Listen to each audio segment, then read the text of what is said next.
We're in the Stiftbibliothek Melk, that is the library of the Abbey of Melk. Melk is a historic monastery, a Benedictine monastery that dates back 1,000 years. It's in the Danube Valley, just to the west of Vienna. And this remarkable monastery has history throughout the 1,000 years of this region. Now, this library, we can see, is designed in the high Baroque style. That means that it was constructed in 1702 to 1730 during a renovation of this monastery. So after nearly 700 years of life of the monastery. And the library, which is filled with a remarkable collection, has manuscripts by scribes by hand before the era of modern print, and it has thousands and thousands of volumes from the early days of printing. It has incunabula, meaning books from the very cradle of printing, books printed before 1500, just after Gutenberg's invention of print with movable type. And then it has thousands and thousands of volumes from the 16th to the 18th centuries. The monastery is a basic part of the social and economic and cultural life of Europe, with a history itself that is almost 2,000 years old. And it's a history that it's important for us to understand, because the role of monasteries and the role of Benedictine monasteries, the kind of monastery that we are now in, has been extraordinarily important for Western history and for the propagation of culture and the propagation of knowledge. And a library in a monastery is the right place to discuss that. The monastic tradition itself in Christianity goes back almost to the beginning of Christianity. But in the earliest days, individuals would go off, especially in the desert regions in Egypt and in the Middle East, for solitary prayer and solitary meditation. And that is called eremitic tradition, meaning in the desert. Eremos is the Greek word for desert. But starting with the 4th century, a tradition emerged of a group of monks, of people living monos in Greek, meaning individually, actually residing within a community, what is called Cenobitic monastery, rather than individual or eremitic monks.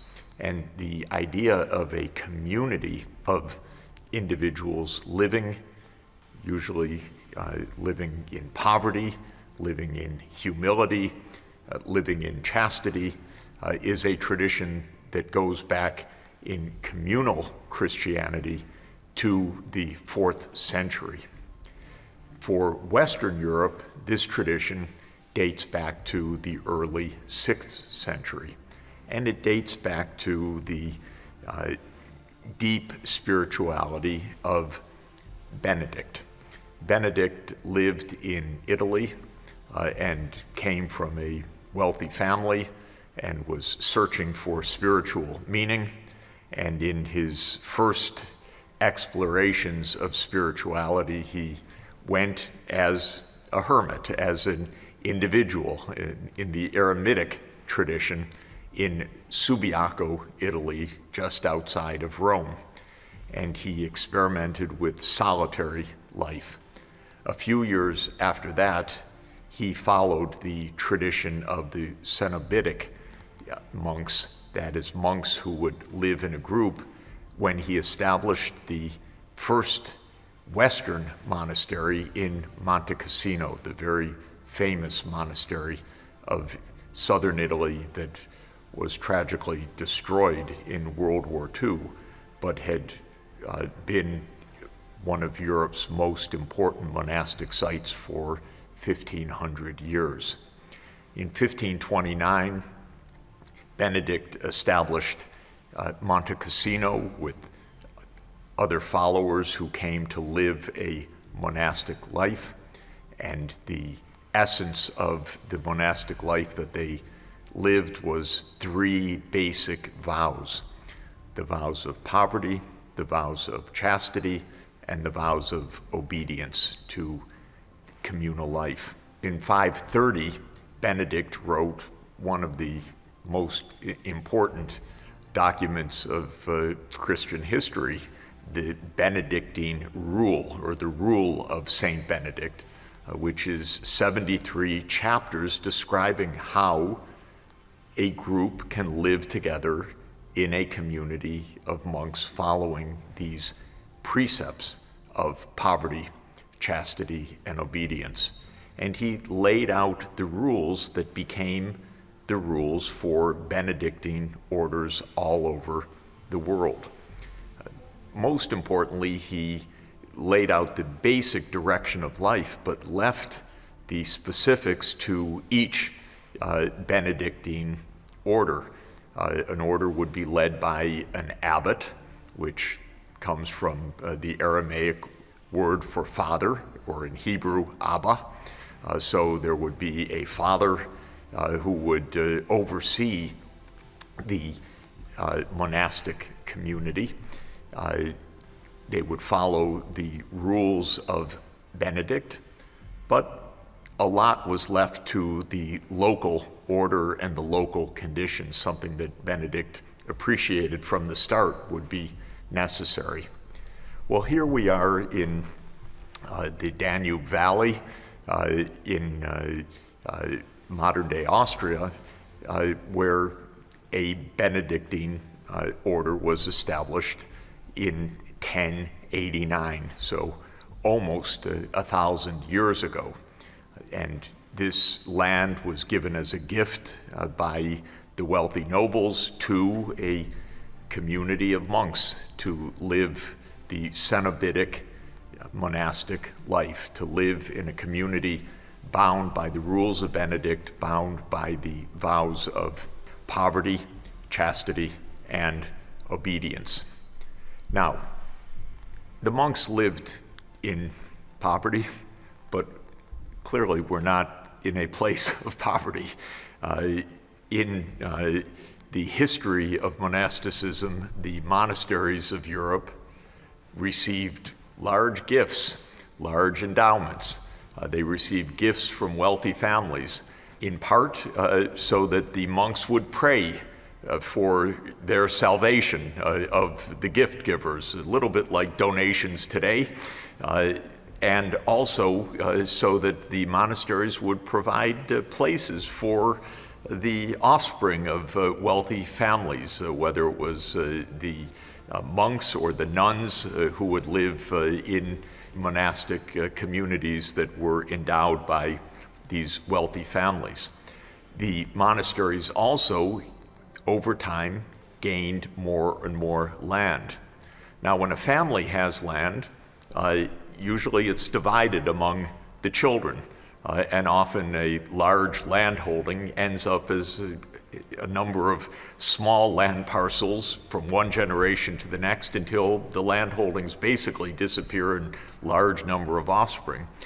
But with a monastery owning land, the land isn't divided. It only tends to increase.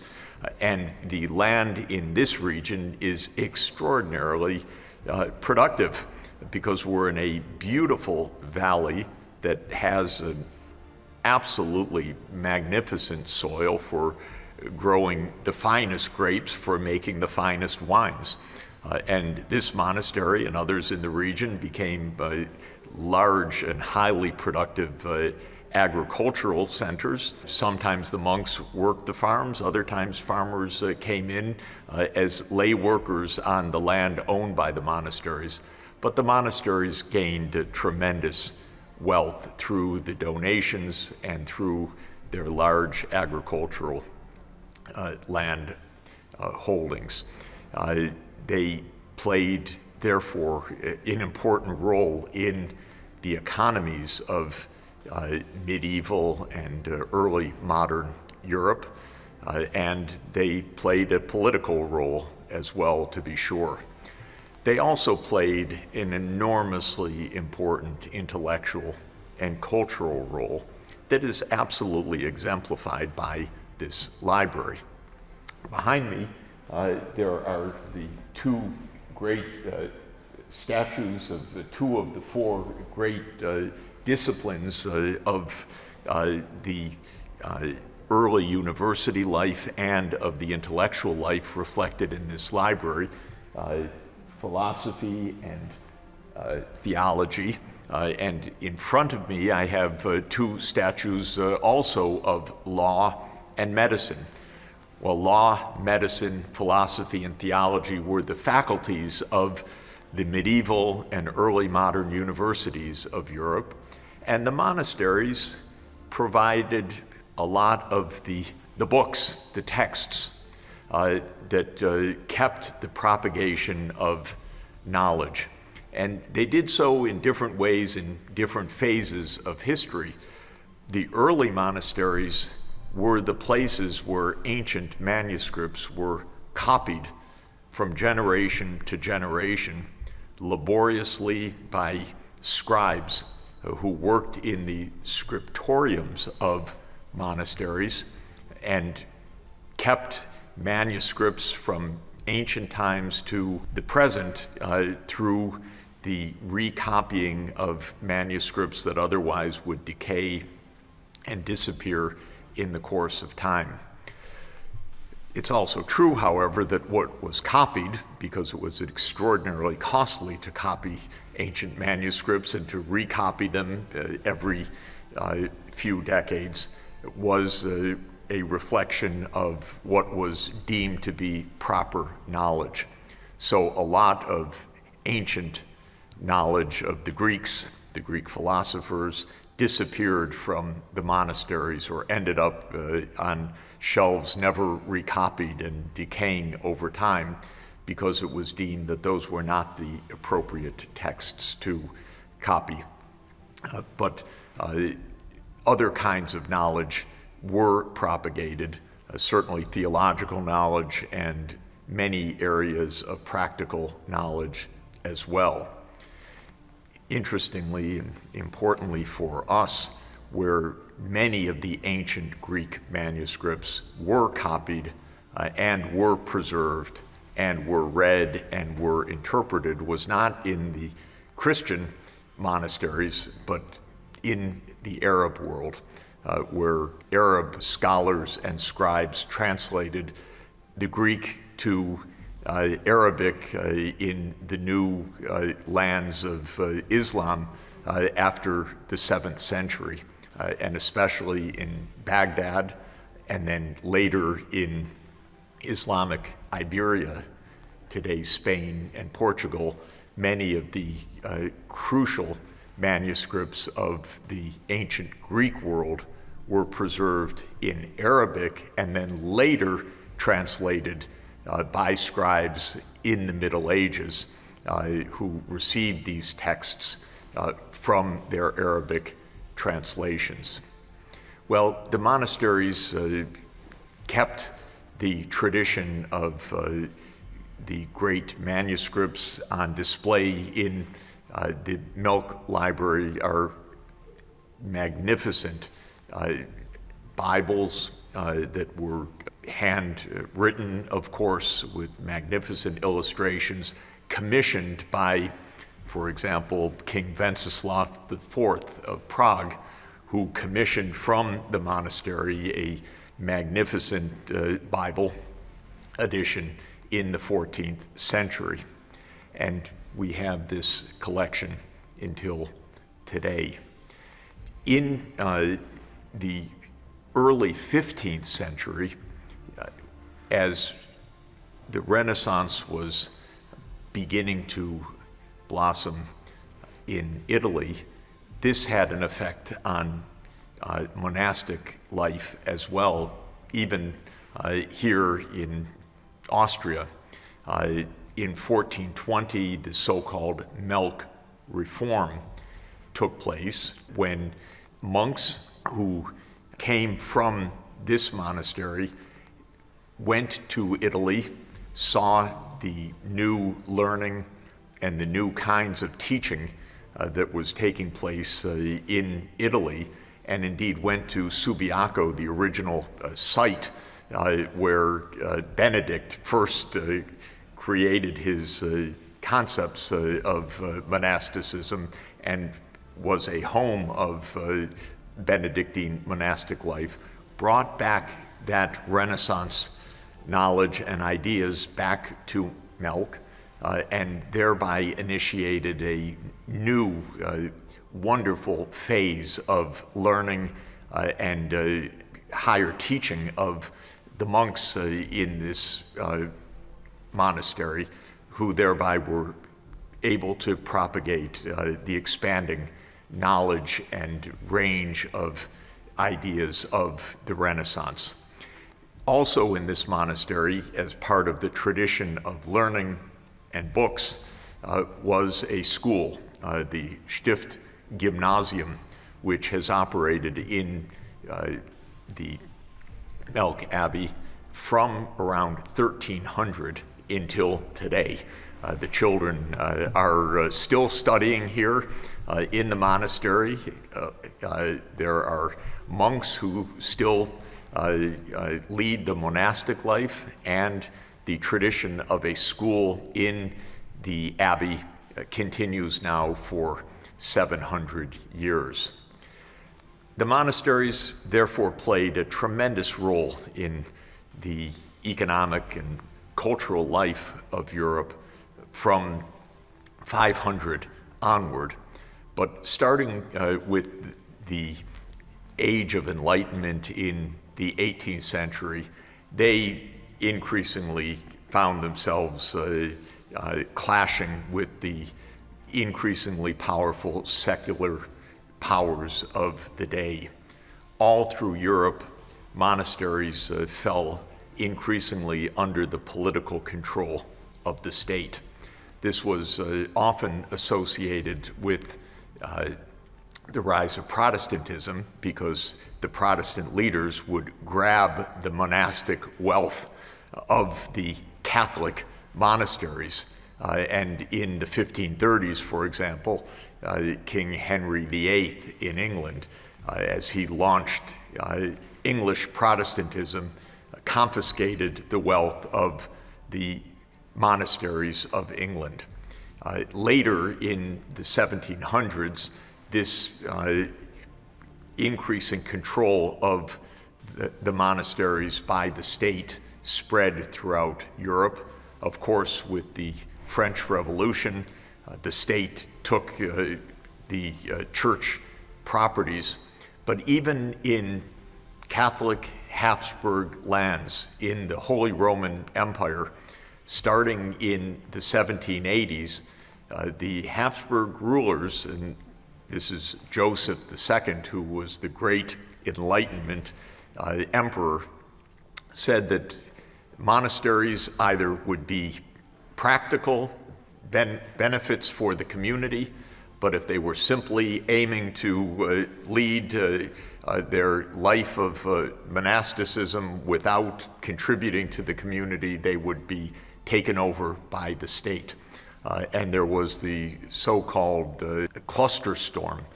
Cluster meaning monastery, and storm meaning attack by the state, of the 1780s and 1790s.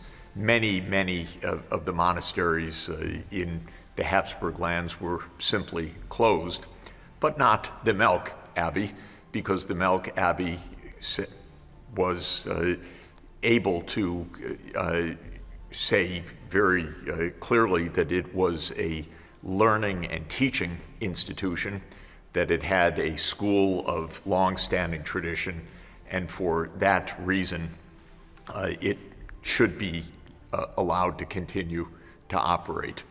And indeed, despite the closure of monasteries across the Habsburg lands, the Stift Melk, the Abbey of Melk, continued to exist. The school in this abbey continued to exist. This wondrous collection of knowledge continued to be held by the monastery for us to relish and learn from until this day.